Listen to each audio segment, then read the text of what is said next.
voudrais vous inviter à méditer un texte de l'Évangile de Matthieu, un texte sur lequel j'avais prêché il y a exactement 6 ans. J'ai vérifié en faisant des recherches. Le 6 juillet 2014, j'ai prêché sur ce texte-là. Oui, ça date. Un texte, vous allez voir, très connu, dans l'Évangile de Matthieu, au chapitre 11. Alors je pense que je ne dirai pas tout à fait la même chose aujourd'hui qu'il y a 6 ans. Après quelques années de ministère, quelques expériences, ici ou là, on ne dirait pas tout à fait la même chose, me semble-t-il. Évangile de Matthieu, au chapitre 11, et on va lire les versets 25 à 30.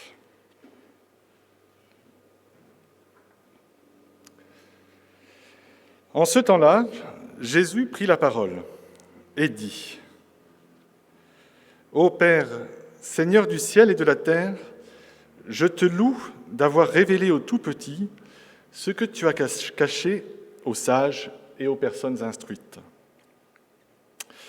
Oui, Père, dans ta bienveillance, tu as voulu qu'il en soit ainsi. Mon Père, dit Jésus à ses disciples, m'a remis toutes choses. Personne ne connaît le Fils si ce n'est le Père. Et personne ne connaît le Père si ce n'est le Fils et ceux à qui le Fils veut le révéler. Venez à moi, et ça on le connaît, ce refrain, ce verset, venez à moi, vous tous qui êtes fatigués, de porter un lourd fardeau, et je vous donnerai le repos. Prenez sur vous mon joug, et laissez-moi vous instruire. Car je suis doux et humble de cœur, et vous trouverez le repos pour tout votre être. Le joug que je vous invite à prendre est bienfaisant. Et le fardeau que je vous propose est léger. On va s'arrêter là pour notre lecture de l'Évangile. Alors ce matin, je leur ai dit, ou j'ai dit à celles et ceux qui étaient là, que je me réjouissais de les voir, de prêcher devant eux. Pourquoi ? Parce que pendant 3 mois, j'ai prêché devant un téléphone.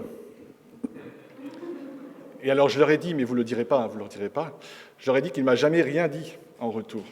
Aucune conversion, aucun changement dans leur vie, aucun message de retour à mes prédications. Alors en fait, ce n'est pas tout à fait juste après avoir réfléchi, mais vous ne leur direz pas. Hein. Mais le téléphone m'a répondu. Et vous savez ce qu'il m'a dit ? Batterie faible.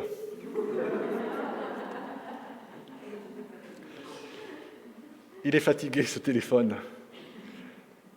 Eh bien, moi aussi. Moi aussi, j'ai besoin de douceur, de repos. C'est vrai, on vit des temps, et Anne-Lise en a parlé, des temps où on entend tellement de mauvaises nouvelles, de violences, d'injustices. On se tue si facilement pour un oui, pour un non, ou on laisse mourir pour un oui ou pour un non.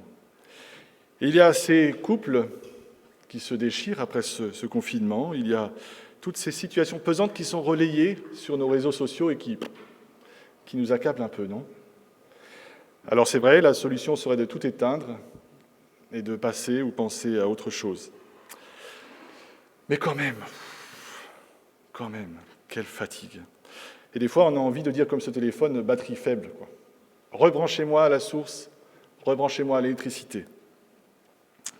Et il y a un chant de Renaud qui m'est venu. Alors je ne sais pas si vous êtes amateurs, les plus jeunes, c'est vieux jeu, Renaud, mais enfin, il a chanté un chant qui a le titre de « Fatigué ». Fatigué, dit-il, d'habiter sur la planète Terre, sur ce brin de poussière, sur ce caillou minable. Alors je vous passe l'accent, enfin je ne chante pas, hein. Sur cette fausse étoile perdue dans l'univers, berceau de la bêtise et royaume du mal, où la plus évoluée parmi les créatures a inventé la haine, le racisme et la guerre, et le pouvoir maudit qui corrompt les plus purs, et amène le sage à cracher sur son frère. Fatigué de ces hommes qui ont tué les Indiens, massacré les baleines et bâillonné la vie, exterminé les loups, mis des colliers aux chiens, qui ont même réussi à pourrir la pluie. La liste est bien trop longue de tout ce qui m'écœure. Depuis l'horreur banale du moindre fait divers, il n'y a plus assez de place dans mon cœur. Parole pas facile d'un troubadour qui, vous savez, comme autrefois, à la fois divertissait les rois, les princes, mais en même temps disait quelque chose de la réalité. Et vous connaissez les fables de La Fontaine, qui sont a priori des belles histoires, mais qui veulent dire quelque chose. Alors rassurez-vous, tout de suite, je vais bien. C'est juste que j'ai besoin de douceur. Mais je ne sais pas si vous avez besoin de douceur dans votre vie maintenant. Mais la question, quand on exprime un besoin, c'est de savoir où est-ce qu'on peut le trouver. Où répondre, ou comment trouver la source qui va répondre à ce besoin. Est-ce en Dieu? Est-ce en Jésus? Est-ce, je ne sais pas, dans une belle voiture, dans un bon coucher de soleil? Où est-ce qu'on peut trouver une douceur qui peut nous faire un instant oublier cette réalité que nous vivons? Alors, parmi les choses qui m'ont fait sourire, ça marche, hop. Je vais vous montrer une petite image qui m'a fait sourire cette semaine, a priori. Dans un premier temps, certains l'ont déjà vu. Qu'as-tu retenu de cette pandémie? Dit Dieu un peu caricatural.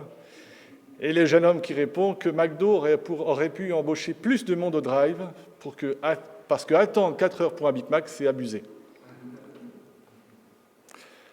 Et vous avez vu la réaction un peu étonnante de Dieu. Détonnante même. En effet, on y voit tout l'espoir de Dieu qui s'adresse à ce jeune homme en espérant qu'il ait retenu quelque chose d'essentiel de ce moment particulier, et lui de retenir la queue au McDo. Alors certains vont me dire, mais c'est ça l'essentiel, hein, un bon Big Mac bien chaud, il n'y a rien de mieux. Mais a-t-il vraiment trouvé l'essentiel pendant ce temps de confinement? Alors qui peut le blâmer finalement? Quelles sont les stratégies que nous avons utilisées pour vivre pendant ce confinement? Bref, vous avez vu la réaction de Dieu. Détonnante, hein? Face à un jeune homme qui n'a pas tout à fait saisi le message que l'on pourrait interpréter de cette situation, face à un jeune homme qui ne mesure peut-être pas le péché et ses conséquences dans sa vie. Mais une question que je vous pose maintenant. Est-ce qu'on peut sourire devant ce genre d'image? Mais en même temps, quand on voit la réaction de Dieu, on peut trembler aussi.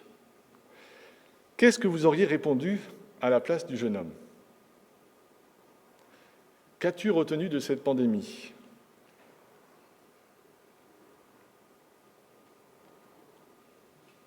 Vous avez le droit de dire, hein? On est petit, ouais.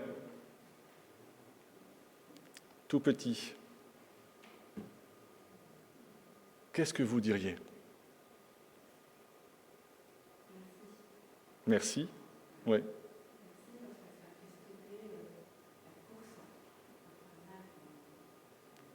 Oui. Oui. Oui, la reconnaissance, effectivement, pour ce ralentissement contraint et forcé. Oui. Alors, j'ai une seconde question maintenant. Est-ce que vous pensez que Dieu est capable d'avoir cette réaction? D'appuyer sur le détonateur pour mettre toute la création à néant. Nous qui sommes des êtres sages, intelligents, évolués, oui, parce que, bon, pensez bien qu'on aurait répondu autre chose, forcément. Et Dieu n'aurait pas eu cette réaction. C'est sûr, ça? Est-ce que Dieu pourrait réagir de cette façon-là? Jésus nous dit qu'il est le Seigneur du ciel et de la terre. Et comme un enfant qui, vous savez, monte un petit truc en pâte à modeler et il suffit qu'il y ait juste un truc qui ne va pas, il pourrait écraser sa création en un rien de temps. En un claquement de doigts, un coup de trompette, plus personne. Il le peut, vous êtes d'accord avec moi? Mais est-ce qu'il le veut? Est-ce qu'il le veut? Est-ce que c'est son intention de nous attendre au tournant de notre vie en nous laissant évoluer un petit peu comme ça, comme on peut? Est-ce que c'est à la fin de notre vie entière qu'il va nous demander, ou qu'il va plutôt nous donner l'addition de tout ce que nous aurons vécu? A-t-il choisi d'attendre sans rien dire? A-t-il choisi d'attendre sans rien dire pour juste faire le bilan avec nous? Eh bien, Jésus, au contraire, nous présente un Dieu qui se révèle. Un Dieu qui veut se révéler dans sa bienveillance. Et vous avez remarqué, il s'est d'abord révélé au président de la République, au roi, aux grandes autorités, n'est-ce pas? C'est ce que dit Jésus. Parce qu'au moins, ces personnes-là, qui ont fait des grandes écoles, savent de quoi il en retourne. Est-ce cela que Jésus dit? Non. Le Seigneur, dans sa bienveillance, s'est adressé à des repris de justice, des prostituées, des pécheurs notoires, des traîtres, enfin bon, j'en passe. C'est à ces personnes-là que Dieu a choisi de se révéler. Est-ce que vous êtes d'accord avec moi? C'est bien. C'est bien parce qu'il faut quand même une sacrée foi pour croire ça. Non, Imaginez le Seigneur du ciel et de la terre, créateur de toutes choses, tout-puissant, saint, parfait, et qui irait se laisser laver les pieds par une femme de mauvaise vie. Il faudrait vraiment une foi énorme pour croire que Dieu est capable de se révéler aux petits comme ça, non? Eh bien, en fait, l'idéal, ce qui serait génial, c'est de le voir de nos propres yeux. Et c'est ce qu'ont vécu les apôtres de Jésus. Qu'est-ce que dit Jean dans sa première épître? Nous vous annonçons le message de celui qui est la vie. Nous vous annonçons ce qui était dès le commencement. Nous l'avons entendu, nous l'avons vu de nos propres yeux, nous l'avons contemplé et nos mains l'ont touché. L'intention de Dieu, sa volonté, c'est de se révéler au tout petit. Au tout petit. Alors ce Jésus va être cette manifestation de ce Dieu-là. Il va rendre visible l'intention de Dieu. Nous ne sommes pas là devant un discours philosophique ou politique annonçant de belles choses. Nous sommes témoins de la réalité d'un Dieu qui s'incarne et qui vient assumer ce qu'il dit. Et puis il y a eu ces sages et ces intelligents de l'époque qui n'ont pas entendu, qui n'ont pas voulu entendre ce message. Depuis Hérode jusqu'à Pilate, tout le chemin de ce Jésus va être parsemé de menaces, de complots, de souffrances et de mort. L'histoire se termine ainsi. Bon, heureusement que le cœur de l'homme a évolué quand même. Heureusement que nous sommes capables de changer. Vous n'avez pas l'air très convaincu par rapport à ce que je dis là. Moi, j'ai beaucoup changé en 6 ans. Non, plus sérieusement, si on revient à cette image-là, est-ce que Dieu serait capable d'appuyer sur le détonateur et mettre fin à notre monde? Franchement,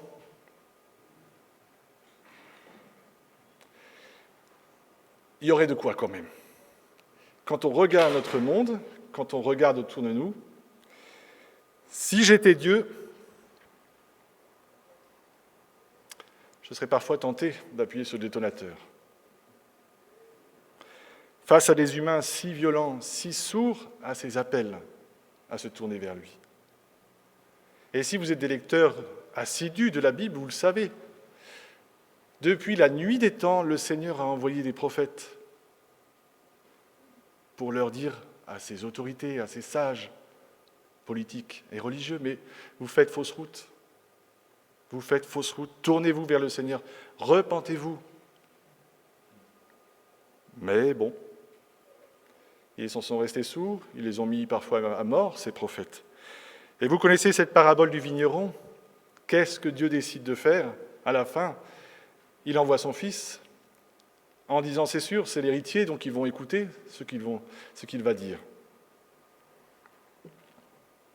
Et qu'est-ce que vont faire ces humains? Qu'est-ce que vont faire ces personnes qui sont l'objet de l'amour de Dieu et qui devraient écouter ce message? Ils vont s'asseoir à sa table et écouter. Un coup, ils vont dire « Oh, tu es notre roi » et le lendemain, « Crucifie-le ». Oui, Dieu aurait de quoi, franchement, mettre un terme à notre existence. Parce qu'il est celui qui a vu, entendu les cris de son Fils à la croix, sans qu'il n'ait rien fait, par amour pour nous. Parce qu'il fallait que la justice soit accomplie. Il fallait que le pardon de Dieu soit possible. Oui, le Seigneur pourrait appuyer sur le détonateur. Mais qu'est-ce qu'il a choisi? Il a choisi de laisser les clous de la colère meurtrir les bras et les jambes de son Fils, par amour pour nous. Voilà l'intention de Dieu, qui a reçu toute la colère de son Père, si ce n'est Jésus. Car Paul dira, le salaire du péché c'est la mort, mais le don de la grâce, le don de Dieu c'est la vie éternelle en Jésus-Christ. Et il y a une petite image que j'ai beaucoup aimée, que j'ai vue aussi cette semaine. Tout à l'heure, je vous parlais du moment où Dieu demandera, ou Dieu plutôt donnera l'addition de tout ce que nous aurons fait. Et en Jésus-Christ, parce qu'il est mort à la croix et ressuscité, nous pourrons présenter cette addition-là. 0. Car le Seigneur est mort pour nos péchés, pour notre honte, pour notre regret, pour toutes nos actions mauvaises, pour toutes ces des pardons qu'on a refusé de donner, pour nos colères, pour les blessures que l'on a données. Alors c'est en anglais, j'ai traduit à côté en français, à peu près. Oui, c'est pour tout cela que Dieu le Père a accepté d'entendre le cri de son Fils, « Mon Dieu, pourquoi m'as-tu abandonné ?» Pour que nous soyons pardonnés, sauvés par lui. Le pardon, dira Victor Hugo, quel repos. Et c'est vrai, le pardon repose. Et si c'est le pardon de Dieu, à combien plus forte raison. Il est là le véritable repos, chers amis. Il est là.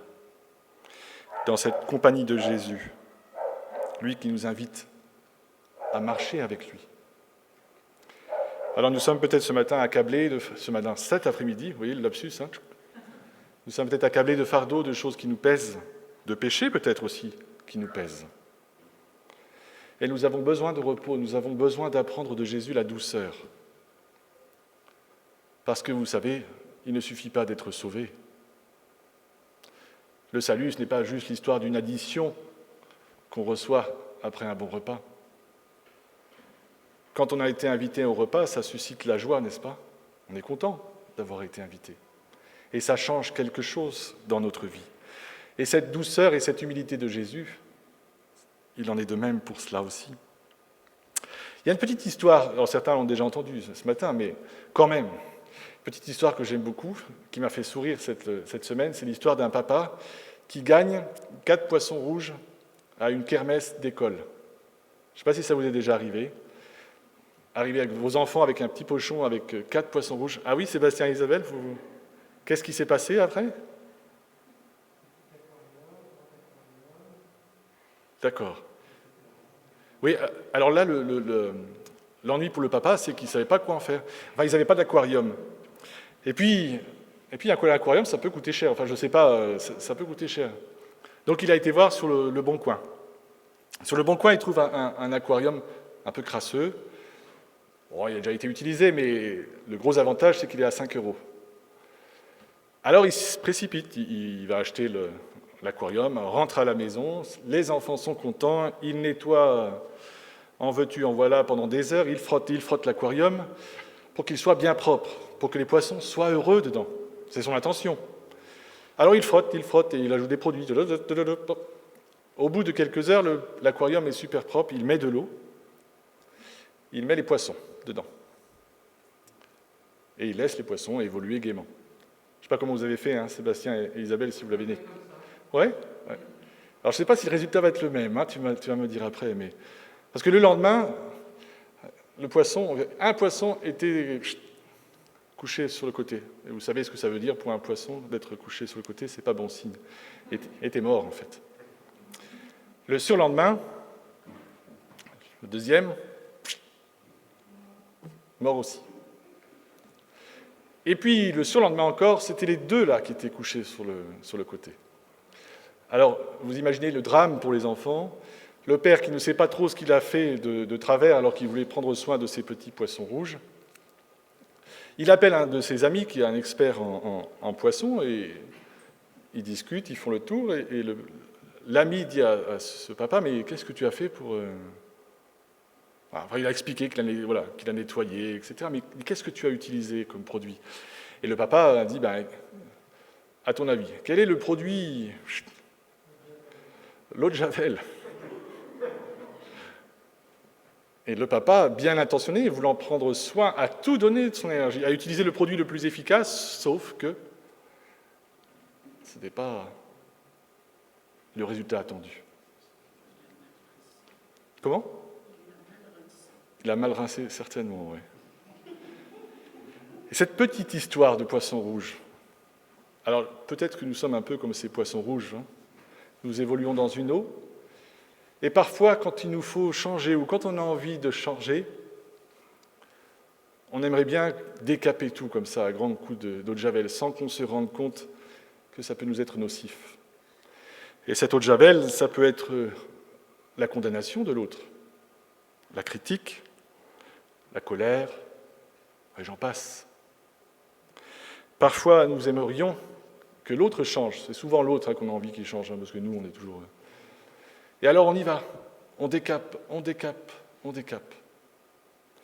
Mais le Seigneur Jésus, lui, bien conscient de notre fragilité de petit poisson, nous invite plutôt à la douceur, à l'humilité.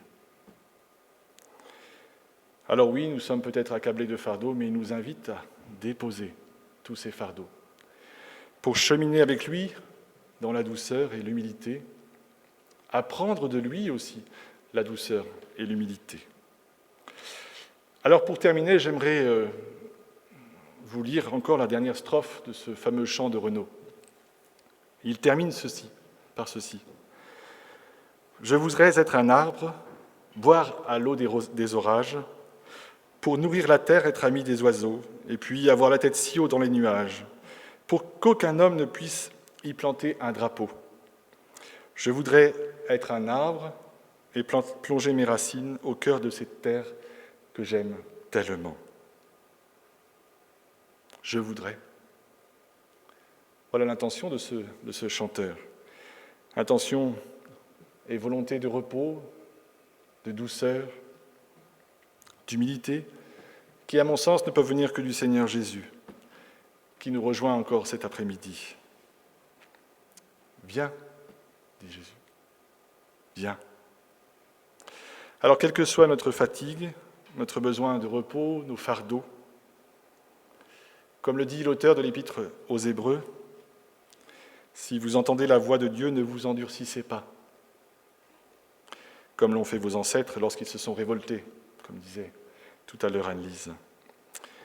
Et au chapitre 3 de l'Épître aux Hébreux, versets 7 et 8, il dit ceci, « Car celui qui est entré dans le repos prévu par Dieu se repose de ses œuvres, comme Dieu s'est reposé des siennes.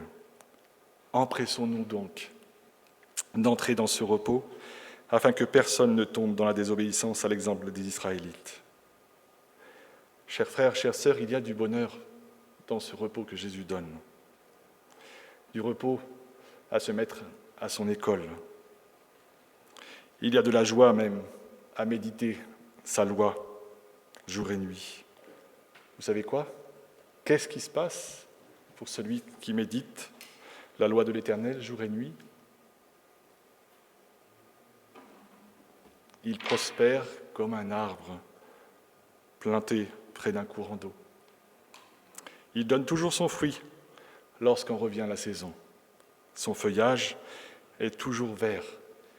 Tout ce qu'il fait réussit. N'est-ce pas là une réponse à la prière de Renaud ? Alors fatigués, chers frères et sœurs, ce matin, cet après-midi plutôt, Jésus répond, viens à moi. Et c'est un appel personnel. Viens. Alors, vous direz-vous, il y a aussi cette histoire du paralytique qui va être porté par les amis de Jésus. Le toit sera enlevé pour qu'il puisse s'approcher. C'est vrai.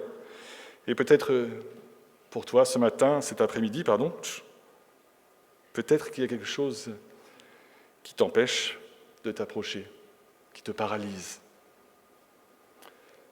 Alors n'hésite pas à en parler à quelqu'un, à ses amis qui pourraient te porter vers Jésus. Sinon, qu'est-ce qui t'empêche de t'approcher de Jésus ? Qu'est-ce qui peut te paralyser ? La peur ? Le sentiment d'indignité, de culpabilité ? Les épreuves trop lourdes ? Si tu es là et fatigué, dit Jésus, viens à moi. Apprends la douceur, l'humilité auprès de moi. Je te montrerai l'exemple, je t'instruirai, je te fortifierai. Il est là, chers frères et sœurs, le repos dont nous avons tous besoin, dans cette relation personnelle avec celui qui est doux et humble de cœur. Que le Seigneur vous donne le repos de l'âme par la plénitude de son esprit. Amen. Je vous invite à la prière.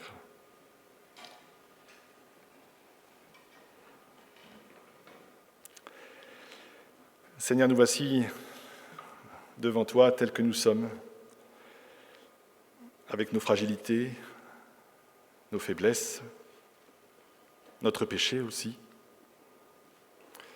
tout ce qui peut nous peser, toutes ces choses qui s'accumulent et qui peuvent peut-être aussi nous donner l'impression que tu ne nous accueilleras plus maintenant. Mais Seigneur, nous voulons entendre tout à nouveau cette invitation à nous approcher de toi. Nous voulons tout à nouveau te confier tout ce qui nous pèse, pour que nous trouvions en toi le repos de l'âme. Que Seigneur, dans toutes nos situations respectives, dans nos temps de joie, de paix, comme celles d'épreuve et de souffrance, nous puissions mesurer, contempler, aimer ta douce présence en nous. Seigneur, viens nous visiter encore cet après-midi par ton Esprit Saint. Amen.